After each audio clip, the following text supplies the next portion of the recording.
नमस्कार, आप देख रहे हैं NDTV इलेक्शन कैफे। मैं हूं पूर्णेंदु शुक्ल। आज हम बात करेंगे कि राहुल गांधी ने चुनाव आयोग को दोबारा धमकी दी है। उन्होंने कहा है चुनाव आयोग वोटों की चोरी कर रहा है और हम कुछ दिन में एक एटम बम फोड़ने वाले हैं जिससे चुनाव आयोग बच नहीं पाएगा। उन्होंने साथ ही उन अधिकारियों को भी धमकी दी है उनके हिसाब से जो इसमें लिप्त हैं, और उन्होंने कहा वो रिटायर भी हो जाएंगे तब भी हम नहीं उनको छोड़ने वाले।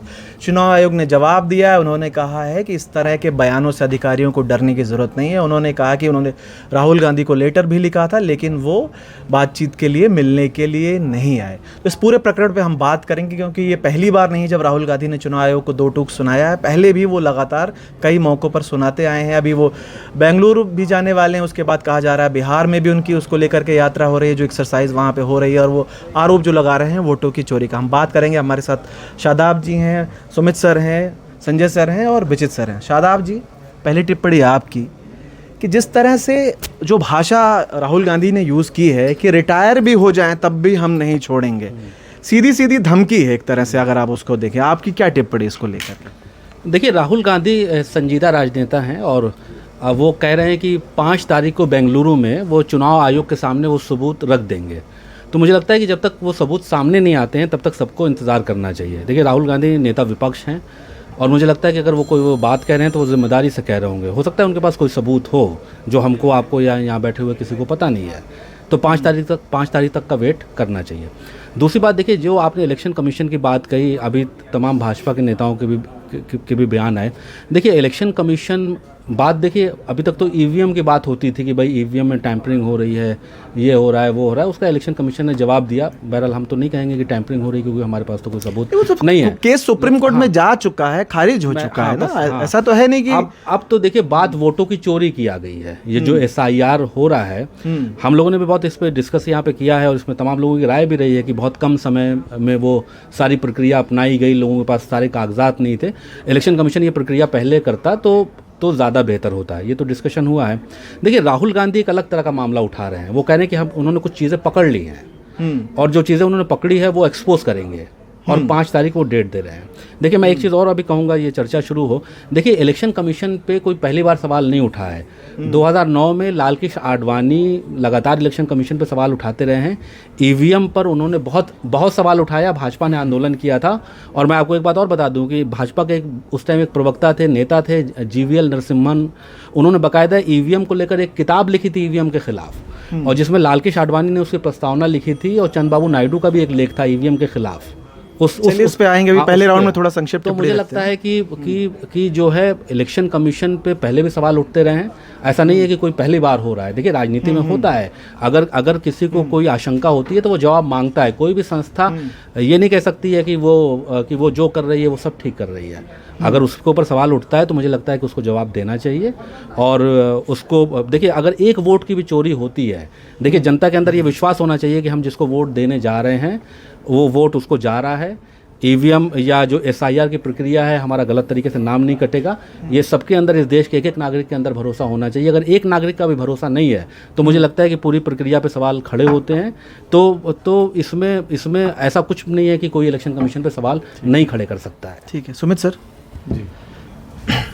राहुल गांधी कह रहे हैं एटम बम फोड़ने वाले हैं, तो ऐसा क्या धमाका वो कर देंगे? चुनाव आयोग तो उनसे आपत्तियां मांग रहा है, अभी तक तो उन्होंने दाखिल नहीं की है। मैं शादाब जी की बात से काफ़ी हद तक सहमत हूँ कि भाई विपक्ष के नेता हैं, कुछ होगा उनके पास तभी बोल रहे हैं। उन्होंने पहले भी कहा कि कर्नाटक में हमने ऐसा करके देखा।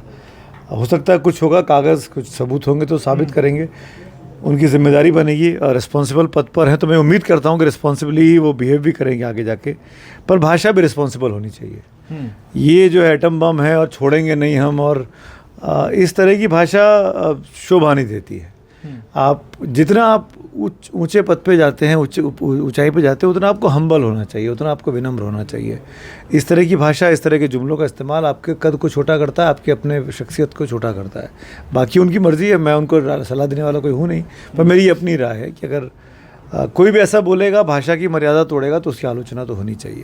भाई, जो अधिकारी लोग काम कर रहे हैं, अगर आपको लग रहा है कि वो सरकार के दबाव में काम कर रहे हैं, तो ये भी तो सच्चाई है ना कि 11 साल के पहले इस देश के अंदर कांग्रेस की सरकारें रही हैं।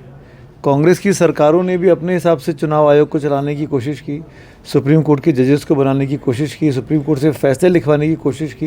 ये सब मतलब जानबूझ के इतिहास में नहीं जा रहा हूँ। फिर हम बात पूरी खुलेगी तो इमरजेंसी तक चली जाती है। इंदिरा गांधी ने चुनाव बचाने के लिए क्या नहीं कर लिया था। तो अगर पास में देखने की बजाय अगर हम आगे की बात करें तो अपनी गलतियों से कांग्रेस पार्टी को सीखना चाहिए।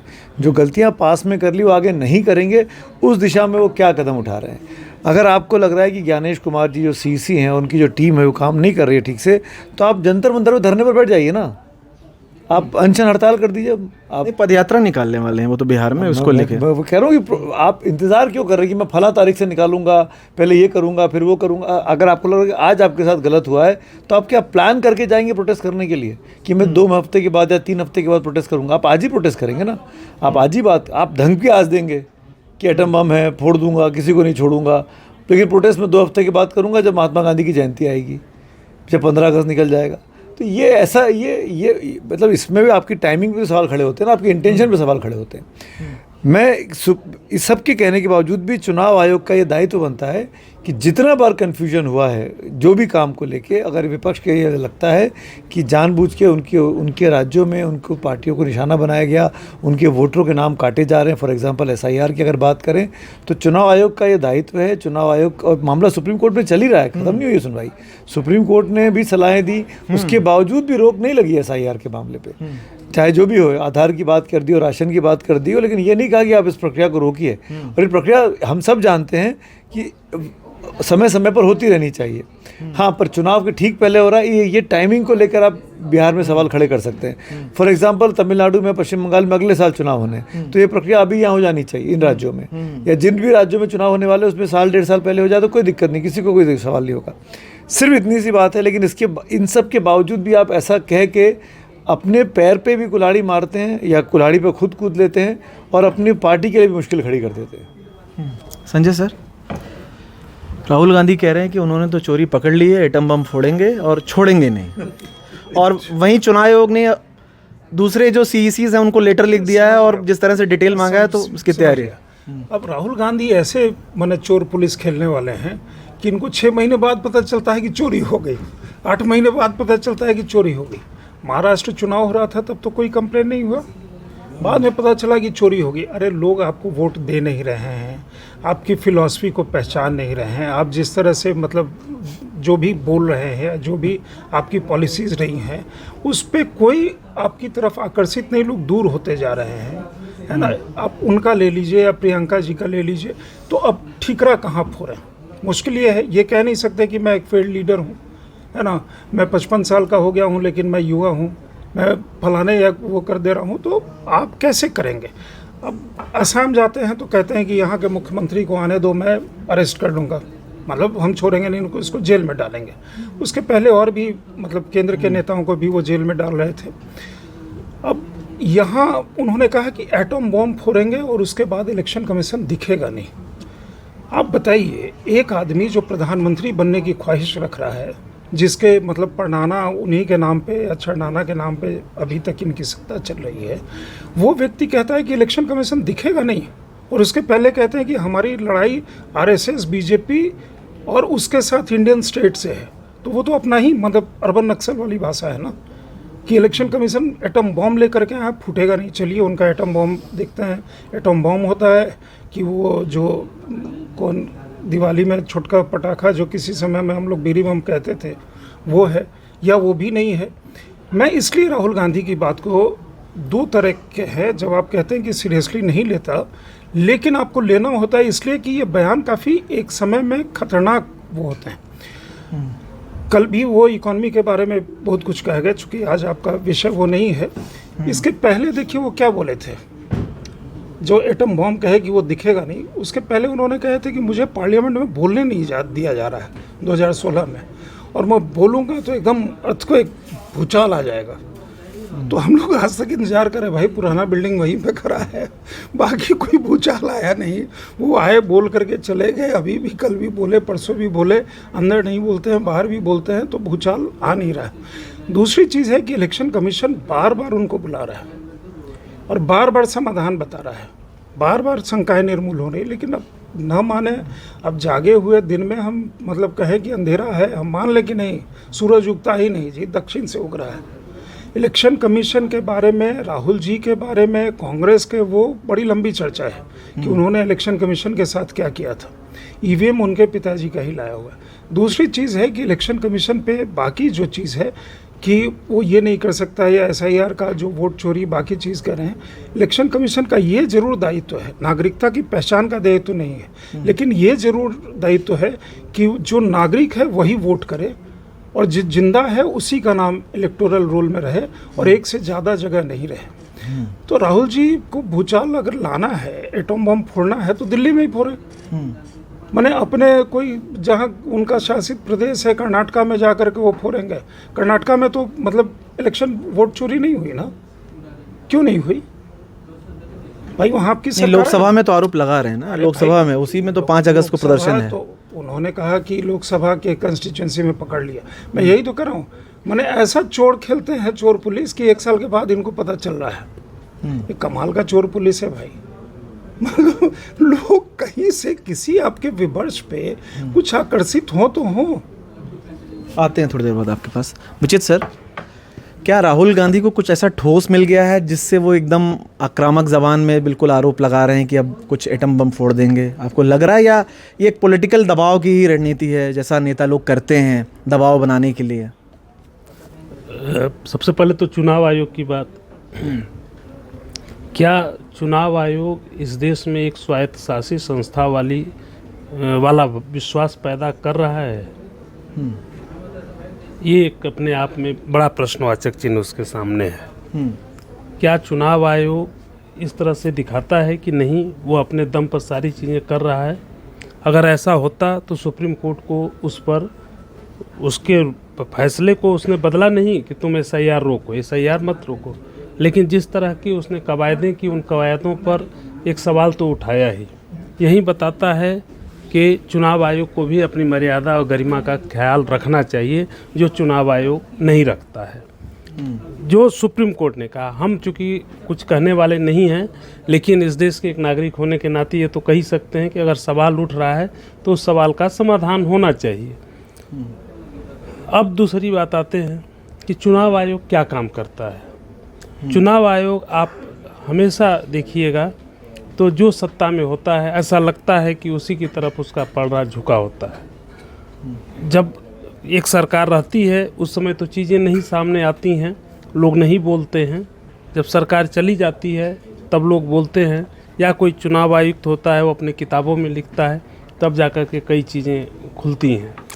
तो मुझे उम्मीद है कि राहुल गांधी ने जो कुछ आज कहा वो भाषा तो नहीं हो सकती, इस बात को तो सबने कहा कि वो अपने आप में बेहद इमेच्योर भाषा है। कम से कम भारत के विपक्ष के नेता के लिए तो ऐसा नहीं है जिसे भावी प्रधानमंत्री माना जाता है। ये बात कहने से अच्छा होता कि राहुल गांधी ये बोलते कि हम चुनाव आयोग को, यदि हमारा राज आएगा तो हम चुनाव आयोग को इतना निष्पक्ष बनाएंगे और उस तरह से स्वायत्तशासी बनाएंगे कि दुनिया नज़ीर देगी। ये कि जो चला गया उसको हम आप कार्रवाई करिए, लेकिन इस तरह कार्रवाई करने के लिए कि रिटायरमेंट के बाद कहीं भी होगा हम उसको खींच लाएंगे और उस पर वो कहीं भी रहेगा उसको हम ये करेंगे, दंडित करेंगे, छोड़ेंगे नहीं, ये भाषा कम से कम देश के विपक्ष के नेता की नहीं होनी चाहिए। और ये बात राहुल गांधी पर क्यों लागू होती है कि उनको थोड़ा अपने दामन में भी झांकना चाहिए कि उन्हीं की सरकार थी 20 साल पहले एक मुख्य चुनाव आयुक्त पद से हटे व्यक्ति को आपने कैबिनेट में मंत्री बनाया था। आखिर ऐसा क्यों हुआ था? जब कैबिनेट में मंत्री बना उस समय आप भी सांसद थे और आपको ये चाहिए था कि आप उसका ये करते कि नहीं, इस तरह संवैधानिक पद पर बैठे हुए लोग जो चुनाव आयुक्त में मुख्य चुनाव आयुक्त रहे, उनको बनाने के पीछे क्या मंशा थी? तो मैं ये नहीं कह रहा हूँ कि आप जो बीत गया उसको तो आप नहीं बदल सकते, लेकिन भविष्य में अगर विंडिक्टिव राजनीति की बात होगी तो फिर तो जो आएगा वो बद से बदतर होगा। आपने कहा कि हम चुनाव आयोग को बता देंगे जो अधिकारी हैं उनको, तो इसका मतलब कि जब आप आएंगे तो चुनाव आयोग आयोग आपके हिसाब से काम करेगा। उसके बाद जो आएगा आपके बाद, मान लीजिए अगर आप आए तो फिर आपके बाद जो आएगा तो फिर चुनाव आयोग उसके हिसाब से, तो फिर बदलाव क्या है? तो ये तो स्थिति खराब होगी ना। तो इस चीज़ पर मुख्य रूप से ध्यान दें। ठीक है शादाब जी, एक अभी कुछ दिनों पहले ही, एक आध हफ्ते के अंदर ही, आशीष दुआ जो कांग्रेस के सेक्रेटरी इंचार्ज थे महाराष्ट्र के 18 से 24, उन्होंने इंडियन एक्सप्रेस में बड़ा ही मतलब आईना दिखाने वाला कांग्रेस के लिए आर्टिकल लिखा, जो कि कांग्रेस के पदाधिकारी भी हैं। उन्होंने लिखा कि हरियाणा के एग्जाम्पल था कि कैसे जो है चुनाव हारा जाता है कांग्रेस के लिए, और महाराष्ट्र के लिए भी उन्होंने लिखा कि अंतिम समय तक सीट बंटवारे तक की भी सहमति नहीं थी। तो उनका कहना था कि कांग्रेस को भी प्रैक्टिकल होकर अपना आत्मावलोकन करना चाहिए। ये आरोप तो है ही अपनी जगह जो है, लेकिन इस पर भी ध्यान देना चाहिए। क्या आपको लगता है कि कांग्रेस अपनी हार की सही समीक्षा नहीं कर पा रही है और दूसरी चीज़ों पर वो ज़्यादा फोकस कर रही है, चुनाव आयोग पर निशाना बनाने जैसे जो उदाहरण है? देखिए, आपने आशीष दुआ का नाम लिया। आशीष दुआ तो कांग्रेस पार्टी के सचिव रहे हैं, हम लोगों ने तो उनको कवर किया है।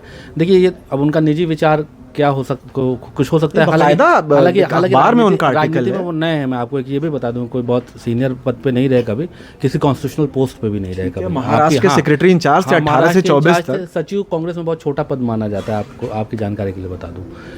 तो दूसरी नहीं राष्ट्रीय, अच्छा चलिए आप बोलिए। बहुत बड़ा पद नहीं है। तो दूसरी शशि थरूर जब तक नहीं बोलेंगे तब तक बड़ा नहीं माना जाएगा। चलिए, तो बहरहाल नहीं, बड़ा तो कांग्रेस में 2 ही है या 3। चलिए आप आइए। संजय जी हमको ट्रोल कर रहे हैं। नहीं बोल दीजिए सब धक्का मार रहे हैं। चलिए अच्छा जवाब पे आइए। हाँ, देखिए ऐसा है कि देखिए ये आपने सही कहा कि कांग्रेस जो है लगातार चुनाव हार रही है, और इसकी तो बिल्कुल गंभीरता से पार्टी को उसमें वो विचार करना चाहिए कि कांग्रेस क्यों हार रही है। देखिए, मुझे लगता है कि देश में नरेंद्र मोदी जैसा एक नेता पैदा हुआ और कांग्रेस के पास कोई फेस नहीं है। देखिए, इसमें कोई बिल्कुल फैक्ट है कि राहुल गांधी उस तरीके से टक्कर नहीं दे पाए, या नरेंद्र मोदी के कद के बराबर नेता वो नहीं बन पाए कि वो उनको टक्कर दे सके। लेकिन हम लोग मूल मुद्दे पे आते हैं। एक छोटा सा आप कह रहे हैं कांग्रेस में फेस नहीं है, कांग्रेस के पास फेस नहीं है। तो फेस तो जब प्रधानमंत्री फेस तो वो राहुल गांधी को ही बोलते हैं। तो राहुल गांधी है, मतलब पूरा परिवार आपका कमाल की बात है कि मोदी का कद ज्यादा बड़ा है, वो ये कहना है। देखिए, आपने जो चुनावी उसका नाम लिया, देखिए अभी विचित्र जी की मैं सुन रहा था, उन्होंने कहा कि एक जो है वो क्यों बना दिया मंत्री। MS गिल साहब की बात कर, साहब का आप जिक्र कर रहे थे। देखिए, ऐसा है कि ये कांग्रेस ने कोई ऐसा नहीं कि कांग्रेस ने ही बनाया। वाजपेयी जी ने भी बहुत लोगों को बनाया था, उससे पहले VP सिंह ने बनाया था। तमाम देखिए देश में सरकारें रही हैं।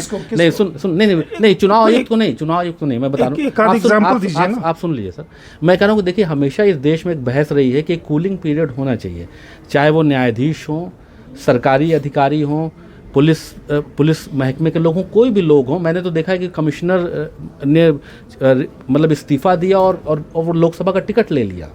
अभी उदाहरण है, भाजपा में भी लिया, कांग्रेस में भी लिया। तो मुझे लगता है कि ये एक देश के सभी राजनीतिक दलों को या सरकारों को एक कूलिंग पीरियड रखना चाहिए कि भाई आप किसी पद, बंगाल में हाईकोर्ट के जज ने इस्तीफा देकर फिर चुनाव लड़े। आप किसी पद पे हैं तो एक होना चाहिए 2 साल 4 साल 5 साल, जैसा राजनीतिक दल तय करें। दूसरी बात यह है कि देखिए अभी हम लोग जो चर्चा कर रहे हैं कि क्या देश में वोट की चोरी हो रही है, देखिए एक बड़ा मुद्दा ये है। देखिए जिस तरीके से अविश्वास का एक वातावरण देश के अंदर है और लोगों को ये लगता है कि भाई हमने जिसको वोट दिया क्या उसको वोट पहुंचा, ये देखिए देश के लोगों के मन में एक शंका है। अब हम तो यहाँ बैठ के नहीं कह सकते कि नहीं पहुंचा, भाई हमारे पास तो कोई सबूत नहीं है। लेकिन अगर मुझे लगता है कि राहुल गांधी कह रहे हैं कि वो 5 तारीख को खुलासा करेंगे तो उसका सबको इंतज़ार करना चाहिए। दूसरी बात यह है कि देखिए इलेक्शन कमीशन को और ज़्यादा ट्रांसपेरेंट होना चाहिए और ज़्यादा पारदर्शी होना चाहिए, क्योंकि तमाम देश के राजनीतिक दल इस पर सवाल खड़े कर रहे हैं। ऐसा नहीं है कि सिर्फ कांग्रेस पार्टी है, आप जितने भी अपोजिशन की पार्टीज़ को आप उठा लीजिए, उस सबके कोई ना कोई उसमें ग्रीवांस हैं इलेक्शन कमीशन को लेके। अभी आप देखिए कि ममता बनर्जी ने क्या कहा, ममता बनर्जी तो सत्ता में है, वो तो कांग्रेस में नहीं है। तो इलेक्शन कमीशन को ज़्यादा पारदर्शी तरीके से इस पूरे मामले में आना चाहिए। और दूसरी बात यह है कि जिस तरीके से नाम काटे गए उसमें, तो आपने जेडीयू के सांसद का एक बयान सुना होगा कि जेडीयू के सांसद ने कहा कि भाई इसमें गलत तरीके से वो उनका बेटा बाहर रहता है, वो नहीं रजिस्टर्ड कर पा रहे। तो मेरे कहने का मतलब ये है कि इसमें इलेक्शन कमीशन को ज़्यादा पारदर्शी तरीके से काम करना चाहिए और जो राजनीतिक दल हैं उनकी जो आपत्तियां हैं उनको सुनना चाहिए। ऐसा नहीं कि आप कहते हैं कि हमने मेल भेजा वो नहीं आए, भाई आप दूसरे को बुला लीजिए, और भी तो पॉलिटिकल पार्टीज के लोग हैं, तो इसमें इलेक्शन और भी कमीशन को थोड़ा पॉलिटिकल पार्टीज रिस्पॉन्सिबल के काम लोगों को करना बुलाया चाहिए। गया था, अपने अपने रिप्रेजेंटेटिव जिनको भेजने थे भेजे, नहीं भेजने थे नहीं भेजे, और उसके बाद फिर वो आकर के कह दिए, सारी चर्चा हुई कि नहीं वो है। तो पहली चीज़ वहाँ है। ममता बनर्जी ने अपने चुनाव को लेकर के कब सवाल उठाया? एसआईआर पे सवाल उठा नहीं अभी, अरे भाई, एसआईआर पे तो अरे ममता बनर्जी अरे सवाल भाई, उठा रही है ना, अरे एसआईआर भाई, की प्रक्रिया पे कमाल कर दिया। चंद्रबाबू नायडू भी अरे सवाल भाई, उठा रहे हैं। कमाल कर दिया। बिहार में एसआईआर हो रहा है, ममता बनर्जी ने अपने चुनाव को लेकर कब सवाल उठाया? नहीं, ममता बनर्जी, अरे सर, आप मेरी सर, जवाब सुनना नहीं, नहीं, चाह रहे हैं। जवाब मैं ये नहीं, कह रहा हूं नहीं, कि नहीं, ममता नहीं, बनर्जी नहीं, ने नहीं, नहीं, जो एसआईआर बिहार में हो रहा है, ममता उसको बनर्जी पे ने तो सवाल भी उठाया ना इलेक्शन ममता बनर्जी ने। अरे अभी वोट तो चोरी इलेक्शन कमीशन पे तो उठा अरे रही हैं, सर, सुनिए ना, वो किसी सुनिए और पे थोड़ी सवाल उठा रही हैं। सुनिए ना, उन्होंने जो कहा कि चुनाव के नतीजे के प्रभावित करने की बात हो रही है ना, ममता बनर्जी ने अपने चुनाव जीतने के बाद या अपनी कंस्टिट्यूएंसी में ही चुनाव हारने के बाद, विधानसभा का चुनाव वो हार गई थी ना अपनी कंस्टिट्यूएंसी में, कब सवाल उठाया? मैं आपसे बार बार वही कह रहा हूँ कि ममता अरे बनर्जी सर, एसआईआर पे सवाल अरे उठा रही है। एसआईआर कौन करा रहा है? इलेक्शन कमीशन ही तो करा रहा है। अरे भाई, एसआईआर की बात नहीं है, ये जो अविश्वास का भाव कह रहे हैं ना, और जो जनता में बहुत बड़ा अविश्वास का भाव है और राजनीतिक दलों में जो बहुत बड़ा अविश्वास का भाव है, ये तो ममता 2014। बनर्जी को क्या आप उनका राजनीतिक दल को छोटा मानते हैं अगर वो सत्ता में है? मैंने कहाँ कहा कि भाई छोटा मान रहे हैं? तो आप जो मैंने बात कही वही तो मैं कह रहा हूँ कि ममता बनर्जी सवाल उठा रही अरे है, सर, दूसरी अपोजिशन अरे पार्टी भाई, सवाल वोट उठा रही है, चोरी, वही तो मैं कह रहा अरे हूँ। भाई, वो तो बिहार में हो रहा है। वो जितने एंटी मोदी फोर्सेज हैं, एंटी बीजेपी फोर्सेज हैं, एंटी गवर्नमेंट फोर्सेज हैं, उसमें एक जगह कहीं कोई प्लेटफॉर्म चाहिए। सुनिए मेरी बात को डाइग्रेस मत कीजिए। चुनाव जीतने के बाद किस पार्टी ने, जो विपक्ष में है, उसने सवाल उठाया? मुझे बता दीजिए। नहीं, ममता बनर्जी अरे तो सर, फिर ममता बनर्जी फिर तो सत्ता में है, लेकिन वो एसआईआर पे सवाल उठा रही है। एसआईआर पे बिहार में सवाल उठा रही है ना। बिहार में ममता बनर्जी चुनाव वोट चोरी पे कब सवाल उठाई? वेस्ट बंगाल में लोकसभा के बाद। मैंने तो आप अरे सर, कमाल कर दिया। मैंने तो कहा, मुझे लगता है कि ये डिबेट मैं आपको सिंपल सी बात 2014 में 2014 के बाद से ये जो मोमेंटम है, 2014 में तो इलेक्शन कमीशन बीजेपी का नहीं था, या बीजेपी के अपॉइंटेड लोग वहाँ पे नहीं थे बीजेपी सरकार के। 2014 से ये है कि वोट चोरी हो गई, अमित शाह चोरी करवा दिए, मोदी वोट गायब करवा दिए। जब वहाँ नहीं चली तो ब्लोअर की हवा है, उस पे आ गए। मुश्किल ये है कि जब जनता वोट नहीं देती है, एक व्यक्ति का साथ में है इस समय। हाँ, साथ में है, वो भी साथ में है, वो इधर उधर आते जाते रहते। मैं एक बात कह रहा हूँ, समझे, गलतफहमी में एक बार जीत गए, लोग की भूल हो गई। तो मुश्किल ये है कि जब आप लोग को प्रभावित नहीं कर पाते, आप खुद कह रहे हैं कि मेरे पास कोई प्रमाण नहीं है, मेरा अनुभव नहीं है कि वोट गड़बड़ हुआ है। और 2009 में जो लालकृष्ण आडवाणी ने बात उठाई थी ना कि इसके साथ वीवीपैट होना चाहिए, 2009 के बाद भाजपा ने कभी उस बारे में बात नहीं की, क्योंकि तो जीत रही लगा। अरे सुनिए ना, वीवीपैट उसके बाद आ गया। किसी चीज़ पे मान लीजिए, देखिए मैं आपको बता दूं संजय जी, 2009 से 2014 तक बहुत सी जगहों पे विरोध प्रदर्शन भी हुआ। अरे सर, और हम लोग सर, और उस समय तो हम लोगों ने कांग्रेस के रिएक्शन भी किए अरे थे, जो नरसिम्हा सर, राव जी की जो जीवीएल नरसिम्हा की जो किताब आई थी उस। अरे भाई, लेकिन मुझे लगता है कि देखिए हमारे आपके डिबेट से कोई थोड़ी चर्चा दिन की भटक बात जाएगी। है। मेरे कहने का मतलब है कि हमारे आपकी डिबेट फिर कभी हो सकती है। सुमित सर, जो अच्छा खासा चल रहा था यार। हाँ, कोई नहीं, आपका कंटेंट तैयार हो रहा था, हमको टाइम मिल रहा था। नहीं, हम लोग टीआरपी के चक्कर में नहीं बढ़िया बढ़िया, क्योंकि अंतहीन नहीं बहस बोल रहा हूँ, टीआरपी नहीं बोला मैंने। शब्दों को सुना करिए आप, बहस अंतहीन हो रही थी। वो बार बार वही आरोप लगा रहे थे, वो बार बार सेम जवाब आ रहा था, कुछ नया नहीं मिल रहा था उसमें। जी, कांग्रेस जो एक बिचित सर ने थोड़ा इशारा किया कि चुनाव आयोग की स्वायत्तता पर सवाल पहले भी रहे हैं और अब भी हैं। क्या कुछ और करने की ज़रूरत है कि चुनाव आयोग की निष्पक्षता पूरी तरह से जनता के मन में स्थापित हो? अब ये तो आप इतना अच्छा सवाल कर रहे हैं, इसके लिए तो कोई किताब लिख सकता हूँ, कक्षा 6 के बच्चे को पढ़ा दीजिएगा, वो पढ़ लिख के पास हो जाएगा, फिर जब वो नेता बनेगा तो सबसे पहले उसी किताब को फाड़ देगा। कौन नेता चाहेगा कि ऐसा चुनाव आयोग बने जो उस पर नज़र रख सके? कौन नेता चाहेगा कि ऐसा चुनाव आयोग बने जो उसके चुनावों पर सवाल खड़ा करे? हर व्यक्ति चाहेगा जो सत्ता में बैठ गया कि जो जिस सिस्टम में मैं आया हूँ, उस सिस्टम में सबसे पावरफुल मैं रहूँ। ये तो दुनिया का ऐसा नियम है, ऐसी कड़वी सच्चाई जिससे कोई मुंह जुड़ा नहीं जाता है। आप दोनों बहस कर रहे थे, जब बीजेपी विपक्ष में थी 2014 के पहले, तो वो सवाल खड़े करते थे। भाई आपने एग्जाम्पल भी दिया, इसी ईवीएम को लेकर किताब लिखी जीवीएल नरसिम्हा राव ने, अडवाणी जी ने प्रस्तावना लिखी, सवाल खड़े किए कि ईवीएम नहीं होनी चाहिए वगैरह वगैरह वगैरह, तो ये लोग सवाल खड़े करते थे। जब डीबीटी आई थी नंदन नीलेकनी की अगुवाई में, तो बीजेपी सवाल खड़े कर रही थी। जब जीएसटी आया था तो बीजेपी सवाल खड़े कर, नरेंद्र मोदी विरोध करते थे गुजरात के मुख्यमंत्री होकर। आज की तारीख में वो प्रधानमंत्री बन गए, चीज़ें बदल गई, बिल्कुल उल्टी हो गई हैं। यही बीजेपी एक ज़माने में अमेरिका के साथ जब भारत के संबंध अच्छे हो रहे थे तो सवाल खड़े करते थे कि अमेरिका के पीछे बैठ गए, अमेरिका के पीछे बैठ गए। आज ट्रंप और मोदी जी की दोस्ती की क्या जो किस्से कवायद हैं, हालांकि अब मामला थोड़ा चेंज हो रहा है, नहीं अभी नहीं चेंज हो रहा है, अभी नहीं चेंज हो रहा है, वो होगा भी नहीं चेंज, क्योंकि वर्ल्ड पॉलिटी चेंज हो गई है। आज की तारीख में अगर अमेरिका है दादागिरी दिखा रहा है तो उस लायक है कि दादागिरी दिखा सकता है। हो सकता है कि ट्रंप के रहने तक ही रहे, पर जब तक ट्रंप वहाँ पे राष्ट्रपति है तब तक तो रहेगा। खैर वो अलग टॉपिक हो गया। पर मैं हिंदुस्तान की तरफ लौटता हूँ। जो चुनाव आयोग है वो निष्पक्ष रहे, ये चुनाव आयोग के अंदर बैठे अधिकारियों को तय करना है जो उसको चलाएंगे। इसी सिस्टम में टीएन शेषन थे कि नहीं थे, इसी सिस्टम में लिंगदो साहब थे कि नहीं थे, इसी सिस्टम में ईसी भी नहीं थे केजे राव, वो तो क्या नाम, ऑब्जर्वर, स्पेशल ऑब्जर्वर बना के भेजा गया था। उस हायरकी में चौथे नंबर पे आते थे उन तीनों ईसी के बाद। पर उन्होंने बिहार में चुनाव कराए थे कि नहीं कराए थे? मैंने खुद उनको उस चुनाव को कवर किया। तो मैं कह रहा हूँ कि ये अधिकारियों को तय करना है कि उनकी मर्यादा कहाँ जाके रुकती है, उनकी मर्यादा की सीमा कहाँ है। अगर अधिकारी सरेंडर्ड रहेंगे तो आप ये ऐसे ही होगा। भाई अशोक लवासा छोड़ के चले गए ना, इलेक्शन कमीशन में थे ना अशोक लवासा, उनको बदलना पड़ा। ऐसे तमाम एग्जाम्पल है। मतलब मैं ये नहीं कह रहा हूँ कि इसी वक्त में हुआ है, ये कांग्रेस के ज़माने में भी हुआ है। कांग्रेस के ज़माने, जैसे एमएस गिल तो बेस्ट एग्जाम्पल है। ईसी रहे, ईसी से हटे, उसके बाद उनको केंद्रीय मंत्री बना दिया गया, सरदार जी को कैबिनेट मिनिस्टर दिया गया, खेल मंत्री बने रहे हो। ऐसे कई एग्जाम्पल है। तो कह रहा हूँ कि ये सरकारें तो चाहेंगी कि उनके कंट्रोल पे चीज़ें रहें, उनकी मुट्ठी से बाहर कोई ना निकले। ये जो अंदर लोग बैठे हैं उनको तय करना है कि कैसे अपने आप को बचाते हुए इस सिस्टम को साफ सुथरा कर सकते हैं। ये इसीलिए तो आप ब्यूरोक्रेट हैं, इसीलिए तो आपको इतनी बढ़िया शिक्षा, इतनी बढ़िया ट्रेनिंग, इतना बढ़िया प्लम पोस्टिंग मिलती है। यही तो आपका काम आना चाहिए ना, ये तो आपको तय करना है।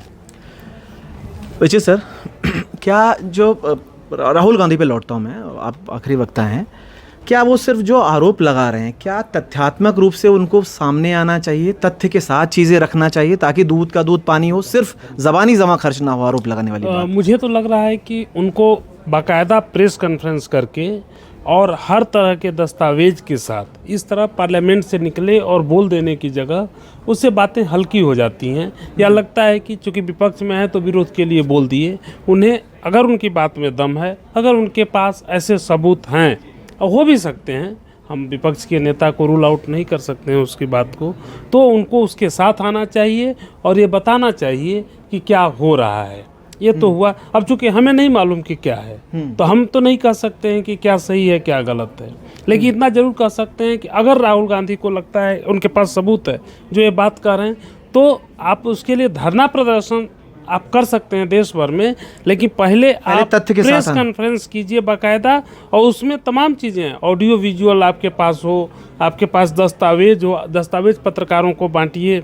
आप मीडिया में, सोशल मीडिया में, हर जगह उस चीज़ को सबूत जो है आपके पास, चुनाव आयोग के पास जाइए, चुनाव आयोग के पास तो जाइए ही जाइए, सुप्रीम कोर्ट भी जाइए, सुप्रीम कोर्ट भी जाइए, बिल्कुल आप। और मैं तो कह रहा हूँ कि प्रधानमंत्री के पास जाइए।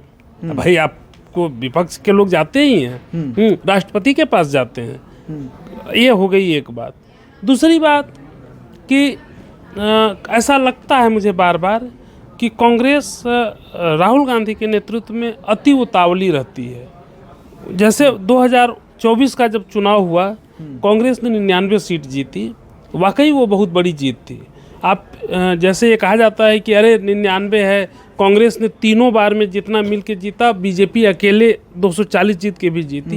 लेकिन आप ये तुलना नहीं कर सकते हैं। एक पार्टी जो 44 और 52 सीट पर थी, जो अपना विपक्ष का नेता भी नहीं बना पाई, वो अगर सेंचुरी छू रही हो तो उसकी बड़ी कामयाबी, उम्मीद नहीं थी कामयाबी के अकॉर्डिंग, तो इसलिए वो चौंकाने वाला आंकड़ा, तो चौंकाने वाला था। मुझे नहीं मालूम कि कांग्रेस को इसका भरोसा था कि नहीं, लेकिन कांग्रेसी कुछ लेकिन चुनाव में कांग्रेस जीत गई। उसके बाद लोकसभा में मैंने राहुल गांधी का बयान सुना था, लेकिन राहुल गांधी ने ये कहा था कि मैं आप लोगों को हराऊंगा, हरियाणा भी हराऊंगा, महाराष्ट्र भी हराऊंगा और बुरी तरह हराऊंगा।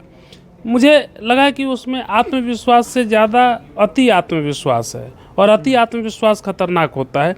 खतरनाक इस सेंस में होता है कि आप, ठीक है, मुझे नहीं मालूम, मैं फिर एक बार डिस्क्लेमर दे रहा हूँ कि चुनाव आयोग ने क्या गड़बड़ की, वोटिंग के लिए क्या क्या गड़बड़ियाँ हुई, महाराष्ट्र में हुई या नहीं हुई, हरियाणा में हुई या नहीं हुई, लेकिन इतना मुझे मालूम है कि कांग्रेस ने बहुत बचकाने तरीके से दोनों जगह पर चुनाव लड़ा। सर बता ही रहे थे कि आप अंतिम समय तक सीटों में आप सीट बंटवारा नहीं कर पाए, हरियाणा में आप ये नहीं कर पाए, आप क्लियर कट आपके दोनों हुड्डा और शैलजा लड़ रहे थे, और कुत्ते बिल्ली की लड़ाई में आप उस लड़ाई का समाधान नहीं कर पा रहे थे। आप एक बार अपने नेताओं के बीच विवाद होता है, उसका समाधान नहीं कर पाते हैं। दूसरों से लड़ने से पहले अपना घर मजबूत करना होता है। अगर वो होता तो मुझे नहीं मालूम कि क्या होता है, तो शायद रिजल्ट दूसरा होता है। लेकिन एक जीत के बाद, अच्छा दूसरी एक चीज़, ये बहुत विरोधाभास, जैसे आज उन्होंने कहा कि लोकसभा चुनाव में मध्य प्रदेश में गड़बड़ हुई, बीजेपी लोकसभा चुनाव में मध्य प्रदेश में गड़बड़ करेगी और राजस्थान और महाराष्ट्र को छोड़ देगी, और हरियाणा को कि उसमें आप जीत लीजिए, गड़बड़ करेगी तो हर जगह करेगी, और विधानसभा में आप वहाँ पर जा रहे हैं। इस तरह से नहीं होगा। मेरे कहने का है कि आप लड़िए। कांग्रेस, देखिए कांग्रेस के जो सहयोगी दल हैं वो लड़ते हैं, आप जहाँ पर आपको लड़ना होता है शीर्ष पे, आप वहाँ पर सरेंडर कर जाते हैं।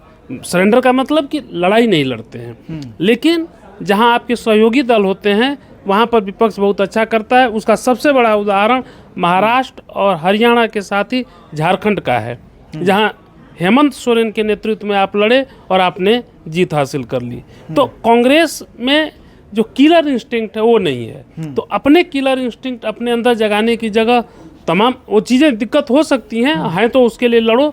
तो उस जब तक जनता के बीच जाकर लड़ने का हुनर नहीं आएगा, तो संसद में बाहर आकर के पत्रकारों के सामने 2 लाइन का एक मतलब इस तरह का थोड़ा आक्रामक जैसा बोल करके आप चले जाएंगे, इससे मुझे नहीं लगता कि कांग्रेस की बात बन पाएगी।